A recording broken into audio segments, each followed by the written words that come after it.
Welcome back to BNB Spoilers channel. Today we will learn about the upcoming drama that's set to unfold on tomorrow's episode of our beloved soap opera. Fashion show chaos, behind-the-scenes drama. The highly anticipated Forrester Creations fashion show is about to become the backdrop for some serious drama tomorrow. What should be a celebration of couture excellence will transform into a battlefield of emotions when two legendary rivals find themselves in an unexpected predicament. Ridge Forrester's romantic history continues to fuel one of the most enduring feuds in daytime television. The tension between these two powerful women has spanned decades, with each believing she is Ridge's true destiny. Their passionate disagreement over who deserves Ridge's heart will reach new heights during tomorrow's episode, with accusations and heated words exchanged that may permanently damage their already fragile relationship. The confrontation will take an unexpected turn when the door slams shut, trapping both women together at the worst possible moment. The timing couldn't be more disastrous, as their absence will be immediately noticed when the runway show begins. One can only imagine the panic backstage as staff searches frantically for the two missing VIPs while trying to maintain the illusion of a smooth-running event. Star-studded guest appearances. The fashion extravaganza has attracted an impressive roster of celebrity guests who will be mingling with the Forrester family and their associates. Reality television veterans Spencer Pratt and Heidi Montag, known collectively as Spidey from their days on the Hills, will be making a special appearance, bringing their distinctive personalities to the proceedings. Popular content creator Markel Washington will also be joining the festivities, adding his social media influence to amplify the event's reach. His presence signals Forrester Creations' strategic effort to connect with younger audiences and expand their digital footprint in the fashion world. Markel's millions of followers will surely be eager to see his behind-the-scenes content from this prestigious event. The guest list doesn't stop there. A multitude of fashion influencers, photographers, and journalists will be in attendance, turning the Forrester headquarters into a buzzing hive of activity. This concentration of media representatives ensures that whatever happens, both on and off the runway, will be thoroughly documented and disseminated worldwide, potentially magnifying any scandals that might erupt. Crossover excitement. In an exciting development for soap opera enthusiasts, Christine Blair from The Young and the Restless will be crossing over to The Bold and the Beautiful for this special occasion. Her journey from Genoa City to Los Angeles represents a meaningful connection between these two beloved daytime dramas that share the same creative universe. Christine's presence adds another layer of prestige to the Forrester fashion show. Her long-standing relationship with the Forrester family, particularly her friendship with Eric Forrester, makes her attendance both meaningful and organic to the storyline. Fans of both shows will undoubtedly appreciate this thoughtful crossover that honors the rich history between these two iconic soap operas. Taylor's ambush and predictions. The central conflict of tomorrow's episode revolves around Taylor Hayes' decision to confront Brooke Logan backstage before the fashion show begins.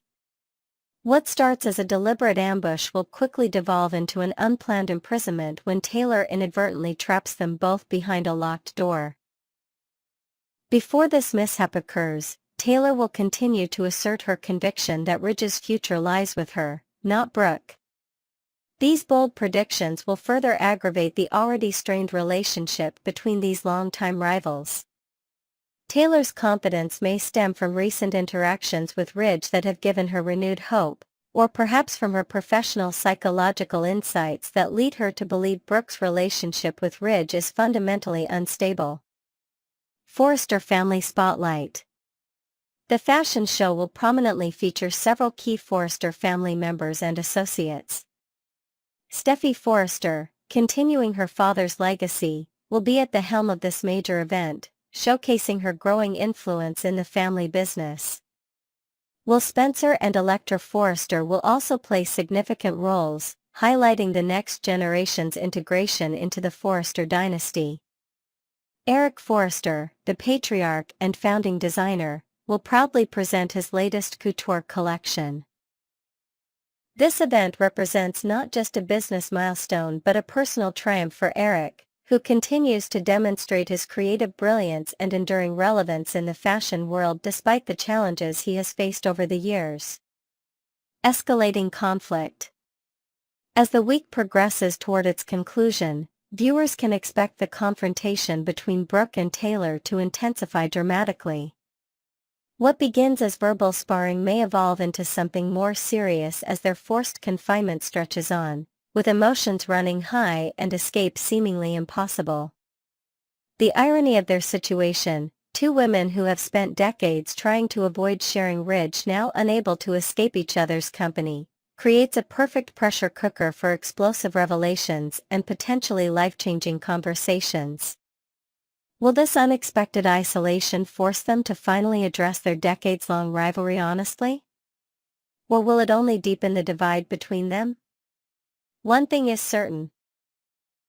Tomorrow's episode of The Bold and the Beautiful promises to deliver the perfect blend of high fashion and high drama that fans have come to expect from this enduring daytime television classic.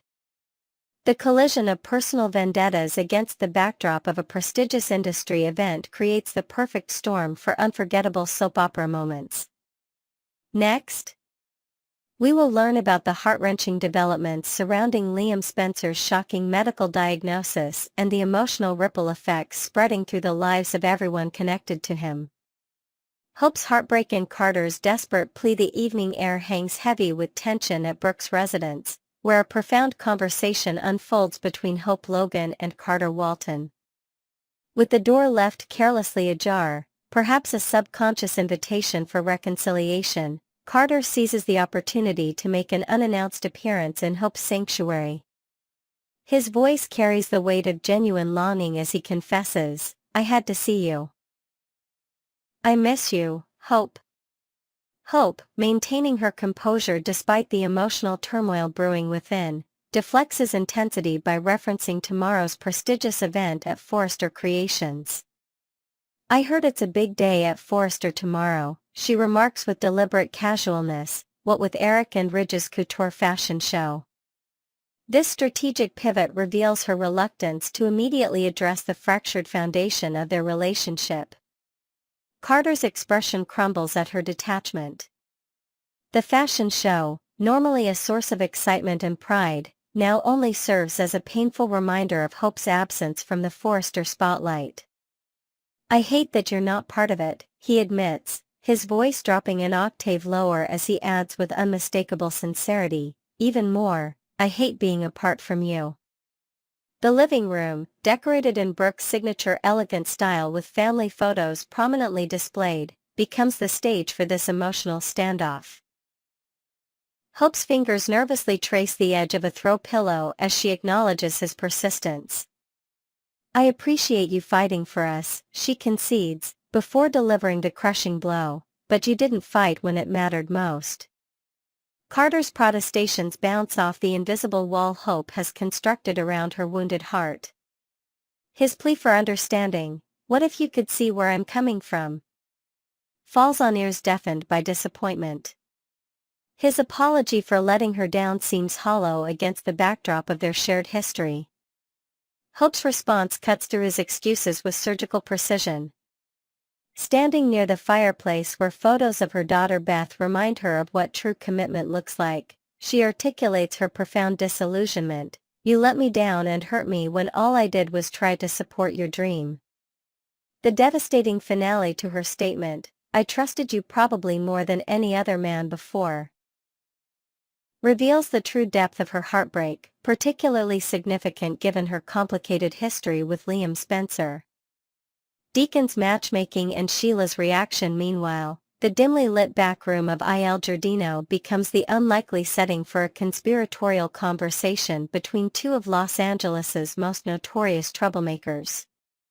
Sheila Carter, never one to announce her presence conventionally, creeps up behind Deacon sharp with feline stealth, startling him from his deep contemplation. Take a break, she suggests, her intuition detecting the troubled thoughts swirling behind his furrowed brow. I sense you have something on your mind, she probes, before accurately guessing, thinking about Hope?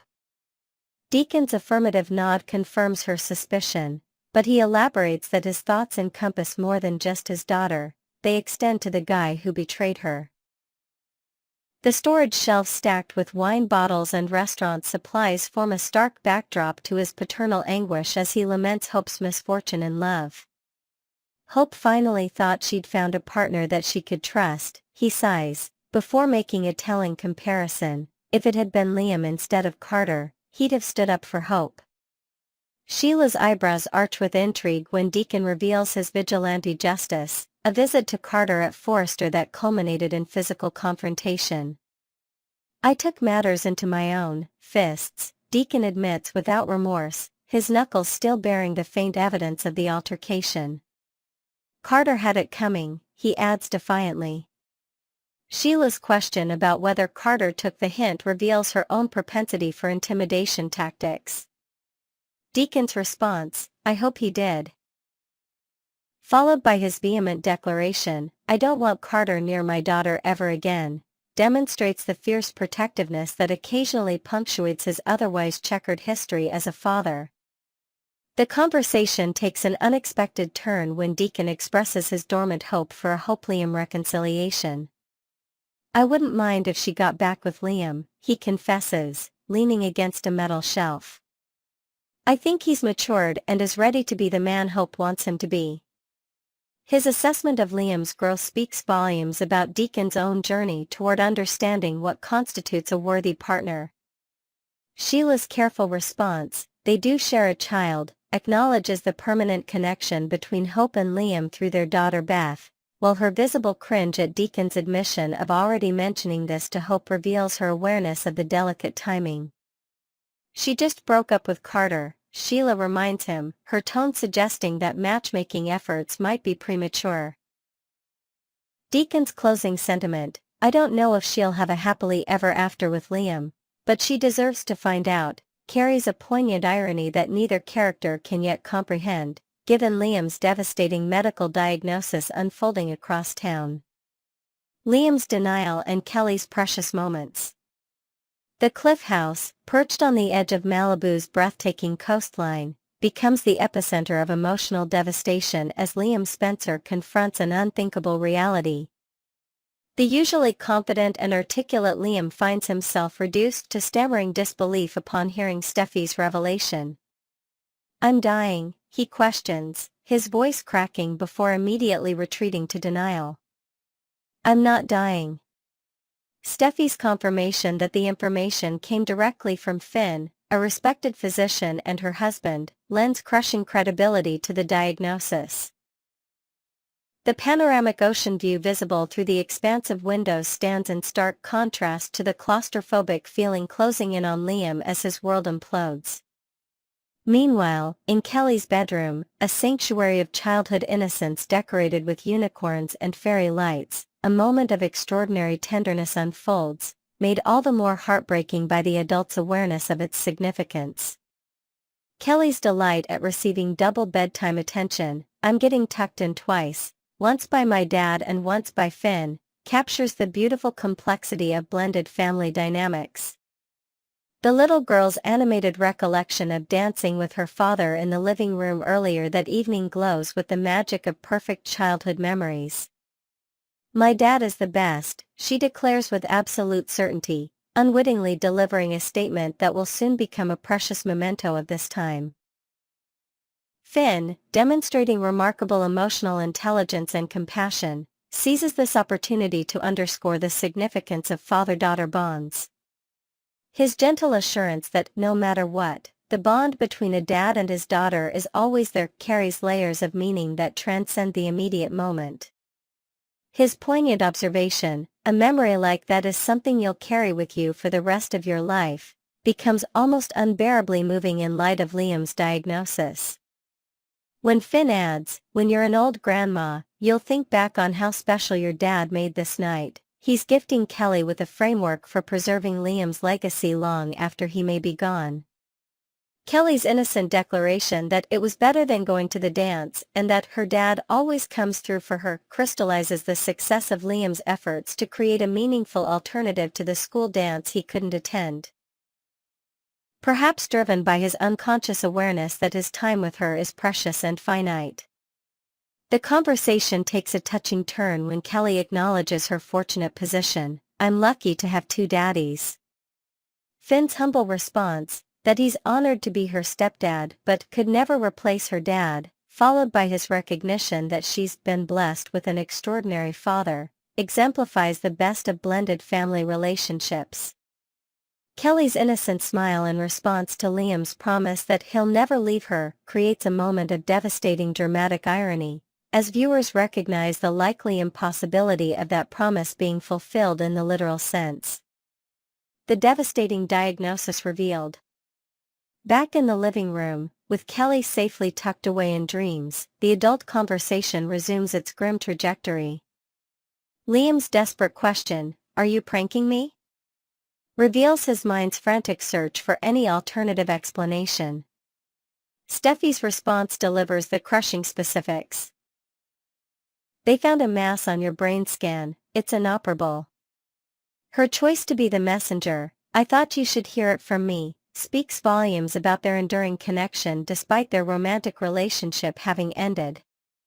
Liam's physical reaction manifests his internal turmoil, a deep breath, visible reeling, and then a grimace as pain strikes behind his eye, providing tangible evidence of the condition he's struggling to deny. Steffi's immediate concern, wanting to take him back to the hospital, collides with Liam's priorities.